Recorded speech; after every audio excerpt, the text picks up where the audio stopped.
Hello guys, welcome back to my channel. आज का हमारा नया चैप्टर है फॉरेन एक्सचेंज। बड़ा ही इंटरेस्टिंग, बड़ा ही प्यारा, बड़ा ही इम्पोर्टेंट, बड़ा ही अच्छा चैप्टर है। बड़ा इंटरेस्टिंग भी है। मतलब क्या तारीफ करूं मैं इसकी, मैं तो इसमें खो ही जाती हूँ। तो foreign exchange is really one of the best और you can say important chapter. ठीक है ना, एसएफएम का दिल है, जिगर है, जान है। तो हम आज फॉरेन एक्सचेंज के बारे में कुछ पॉइंट्स आज डिस्कस करेंगे। फॉरेन एक्सचेंज बहुत ही एग्जाम ओरिएंटेड क्लास है, तो मैं बहुत ही आपको ऐसे पॉइंट्स बताऊंगी जो कि सिर्फ आपको एग्जाम्स में काम आने वाले हैं। सीधी सी बात है, फॉरेन एक्सचेंज। अब आज भाई एक जो हमारा डॉलर है उसकी जो कीमत है अगर 70 रुपये है, कल को हमको लग रहा है कि यही एक डॉलर जो है जाकर 75 रुपये हो जाएगा, तो ऑफ कोर्स हमको इसके जो है कॉन्सिक्वेंसेस भुगतने पड़ेंगे। जहां हमको पेमेंट करनी है हमको ज्यादा पेमेंट करनी पड़ेगी। तो इसके लिए हैजिंग करते हैं। हैजिंग करने के बहुत सारे टेक्निक्स हैं कि किस तरह हम इस लॉस को अवॉइड कर सकते हैं। तो इसमें हैजिंग की स्ट्रेटजीज में क्या कुछ आ जाता है। हैजिंग की स्ट्रेटजीज में आ जाता है FRA। FRA means forward rate agreement. फिर आ जाता है इंटरेस्ट रेट स्वैप। ठीक है, फिर आ जाता है कैप फ्लोर,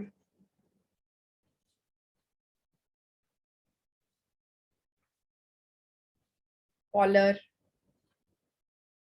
ठीक है, और करेंसी स्वैप,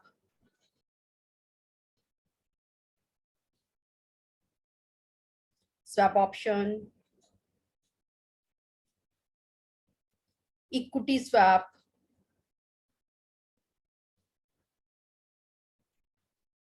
चलो, अच्छा, अभी मैं आपको और बताऊंगी आगे इम्पोर्टेंट इसमें है क्या।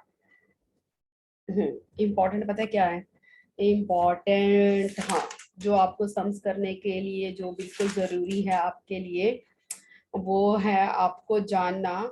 एक्सचेंज रेट तो मैंने आपको साथ डिस्कस कर लिया कि ये इतना है। हाँ, एक्सचेंज रेट ना हमेशा बिटवीन टू करेंसीज होता है। सो आप ऐसे नहीं कह सकते बिटवीन थ्री करेंसीज। जैसे कि मैंने आपको बोल दिया $1 इज इक्वल्स टू ₹70। तो यहाँ पर दो करेंसीज इन्वॉल्व है, रुपी और डॉलर। ठीक है, तो exchange rate is always between the two currencies, it can never be between और अमंग द थ्री कंट्रीज। ठीक है, और आगे आपको मैं बताऊंगी। हम्म,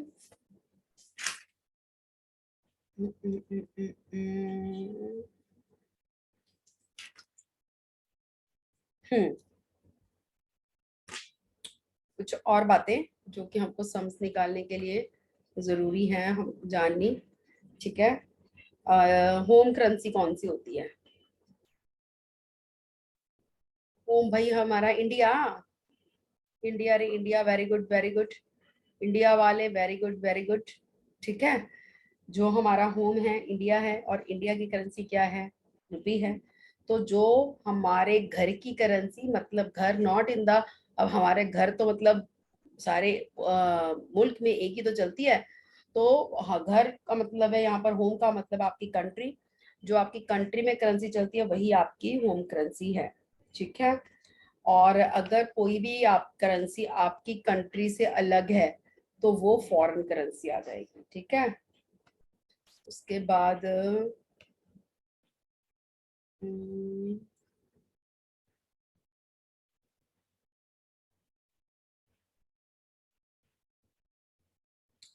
अच्छा, आपको जो भी कोई आंसर कैलकुलेट करना है ना, जो भी आप आंसर कैलकुलेट करोगे सम में, ठीक है ना, वो होम करेंसी में होना चाहिए। ठीक है,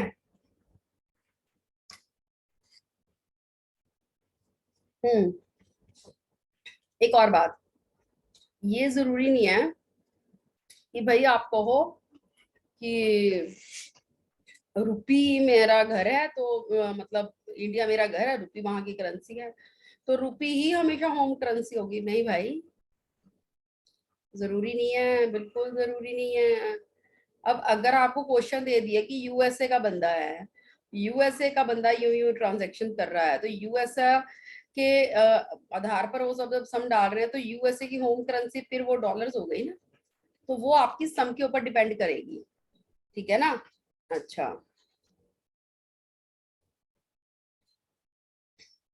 हम्म।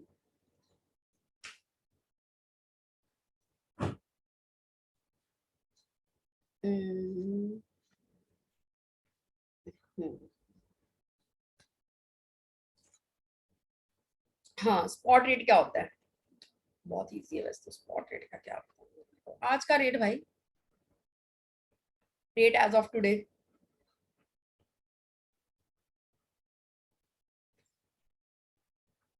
फॉरवर्ड रेट,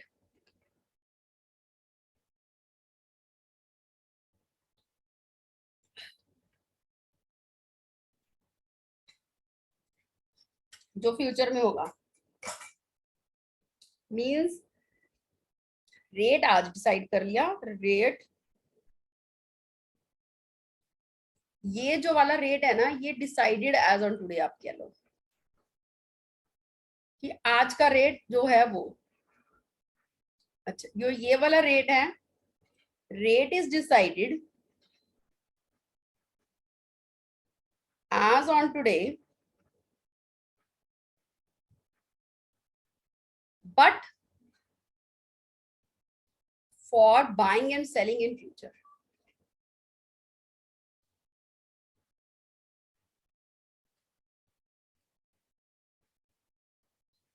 समझ रहे हो? जब हम फ्यूचर का रेट आज तय कर लें, तो दैट इज फॉरवर्ड रेट। अच्छा, अब इंपॉर्टेंट इंपॉर्टेंट आ रहा है, बिड रेट, बिड और आस्क। अब ये क्या है? बिड रेट और आस्क रेट।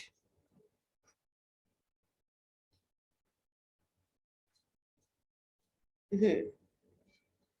बिड रेट जो होता है ना, ये बाइंग के लिए होता है, B for bid, B for buying.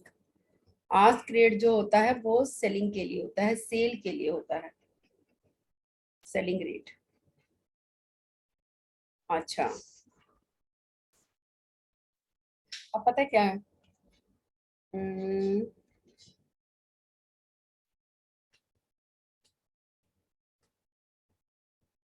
Bank जो है ना, बिड रेट पे बाय करेगा। बाइंग रेट ऑफ बैंक का कहो आप, इस रेट पर बैंक जो है वो बाय कर लेगा, और इस रेट पर सेल कर देगा आस्क रेट पे। और जो इनका डिफरेंस होगा वही तो उसकी कमाई है यहाँ पर। डिफरेंस आप इस कमीशन है, कुछ भी कह लो। अच्छा, अब और इसमें क्या बताऊं?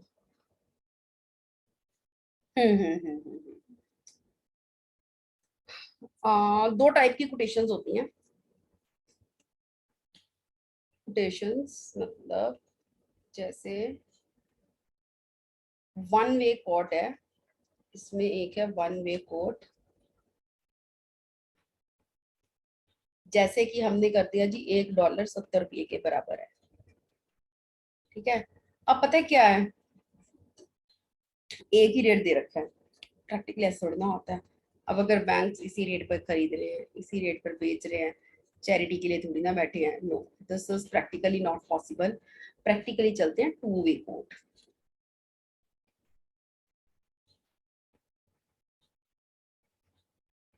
इसमें क्या है, जैसे कि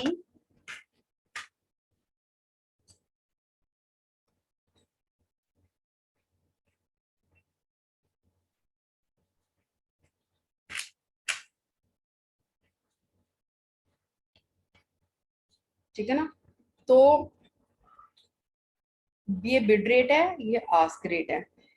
जो बिड रेट होता है ना, वो छोटा होता है आस्क रेट से। खरीदेंगे कम में, बेचेंगे ज्यादा में, तभी तो प्रॉफिट होगा, ठीक है। और आपको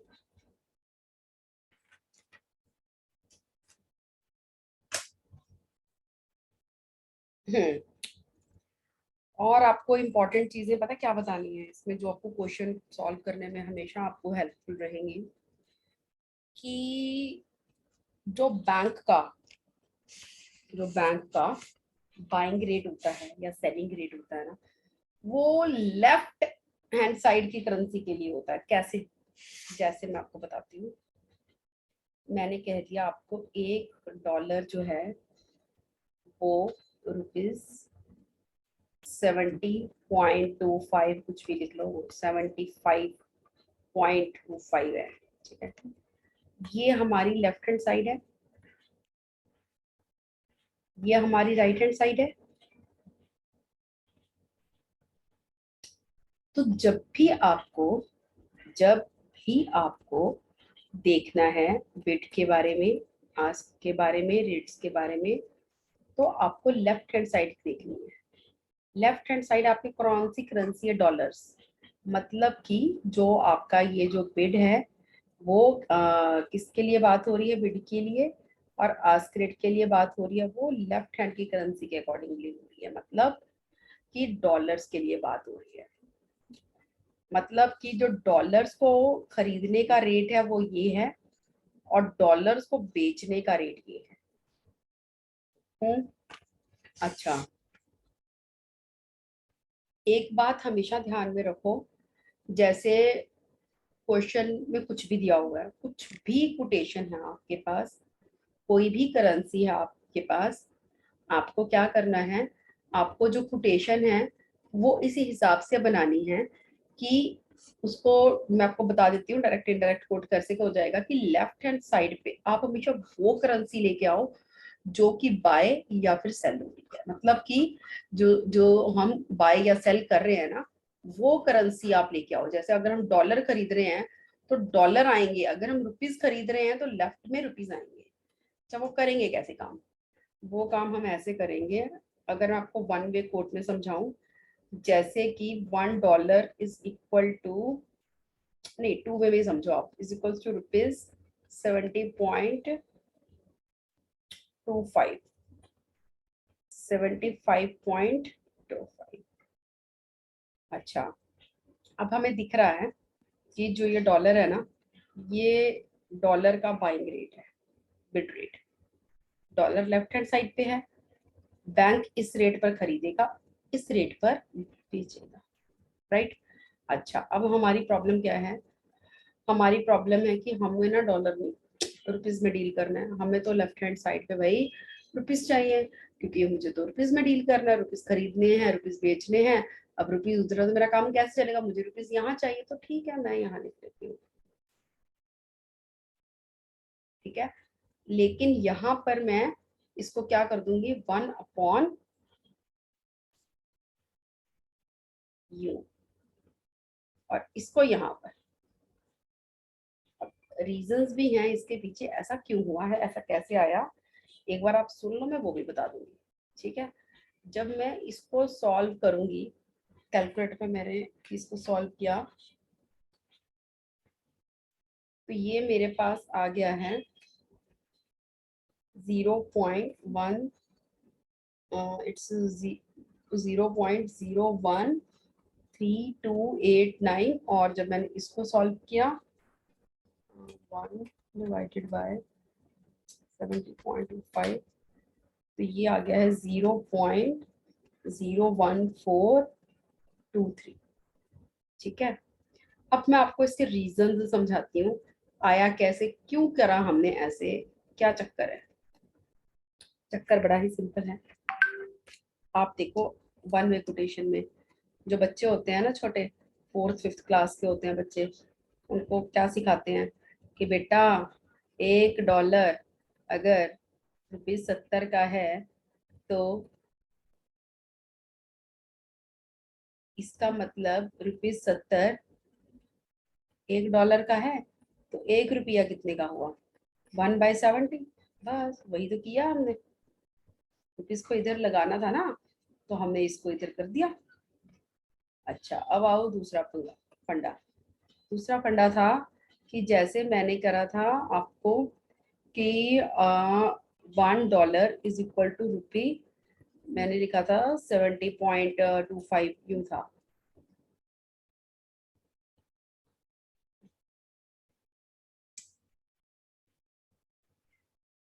सेवेंटी पॉइंट 25 था और इधर से 75.25 था। अब अगर मैं ना इसको यहीं पर यूं ही कर देती तो गलत हो जाएगा। गलत क्यों हो जाएगा?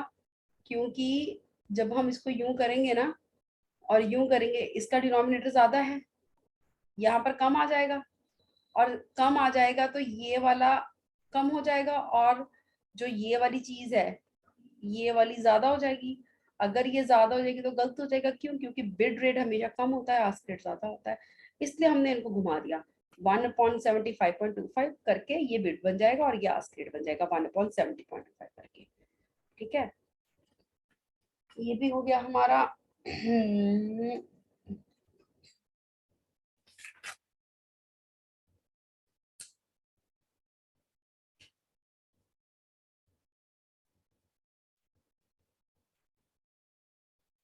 ठीक है,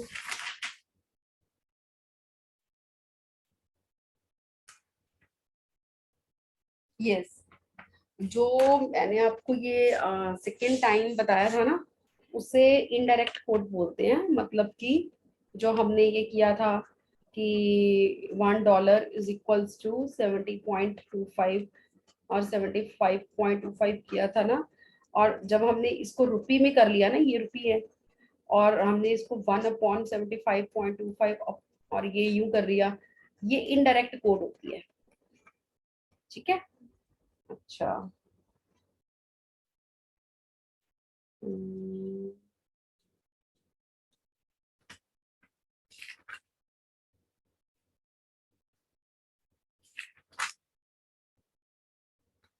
हाँ, अब कुछ और भी इम्पोर्टेंट है।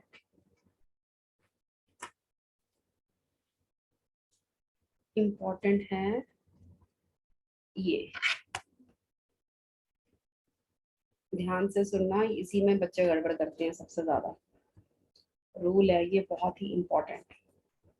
रूल कह लो, समझने का तरीका कह लो, कुछ कह लो। हम गए, हमने खरीदा, कौन सा रेट यूज होगा?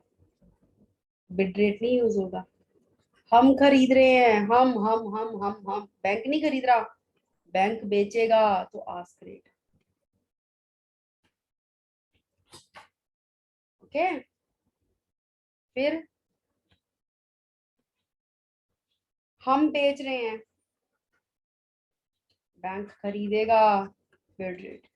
मतलब जो रेट लगाना है ना, वो आपको बैंक के हिसाब से लगाना है। समझ आ रही है आपको कि हम बेच रहे हैं तो बैंक, बैंक किस रेट पर लेगा। ठीक है, अच्छा, हाँ। और आपको क्या बताना है कि रुपीस अपॉन सिंगापुर डॉलर्स है ये, तो इसको रीड कैसे करना है? रुपी पर डॉलर, मतलब पर सिंगापुर डॉलर, यूं। ठीक है, अच्छा। अब सपोज इन्होंने हम क्वेश्चन में यूं दे दिया, रुपीस अपॉन सिंगापुर डॉलर, और यहाँ पर लिख दिया ये बीच में ये स्प्रेड है। बच्चा कंफ्यूज, बच्चा कहेगा भाई ये जो सिंगापुर का डॉलर है वो 1 रुपया इसके बराबर है कि ये इतने रुपए के बराबर है? कैसे करना है आपको? अपॉन दिस है ना, तो वो आप 1 लोगे।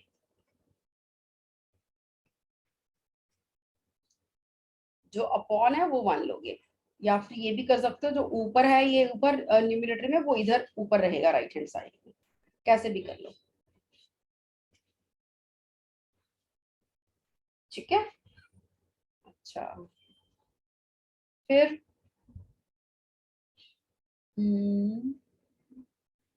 रुपी अपॉन डॉलर, रुपी पर डॉलर। ठीक है, अच्छा, ये तो हो गई अनदर एग्जांपल। अब मैं आपको बताती हूँ आईएसओ कोड्स के बारे में। इसमें क्या होता है,